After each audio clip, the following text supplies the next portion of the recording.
اگر آپ کو دن میں صرف ایک بار دعا کا موقع میسر آئے تو صرف اللہ کی شکر کی دعا کریں۔ قناعت پسند ہمیشہ پرسکون اور حریص ہمیشہ اضطراب کا شکار رہتا ہے۔ ہر کام میں اللہ پر توکل اور ہر حال میں الحمدللہ کی کیفیت میں انسان پرسکون رہتا ہے۔ سچا مرید شاعر دین اور فرائض کی ادائیگی میں کبھی غفلت کا مرتکب نہیں ہوتا۔ اللہ والے اللہ کی رضا کے سوا کوئی اور ارادہ نہیں رکھتا۔ ان کی دل کا چہرہ ہر طرف مالک حقیقی کی طرف راغب رہتا ہے۔ دنیا کے رغبت اور نفسانی خواہشات کا اندھی تقلید انسان کو انسانیت کے منصب سے گرا دیتی ہے۔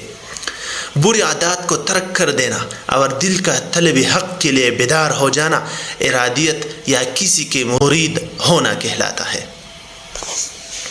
جب کسی کے وجود میں کلمہ طیبہ قرار و سکون پکڑ لیتا ہے تو اس کی روح پرست کامیاب ہو جاتی ہے، قلب زندہ ہو جاتا ہے، نفس مر جاتا ہے اور تمام بری خصلتیں اس کے وجود سے نکل جاتی ہے۔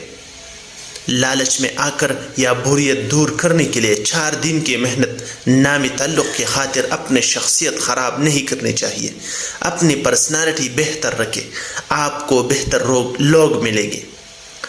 آپ کی انا کی وجہ سے 4 لوگ آپ کو چھوڑ کر تو جائیں گے، لیکن آپ کی بہتر شخصیت کی وجہ سے 8 لوگ آپ کے ساتھ جڑنا چاہیں گے۔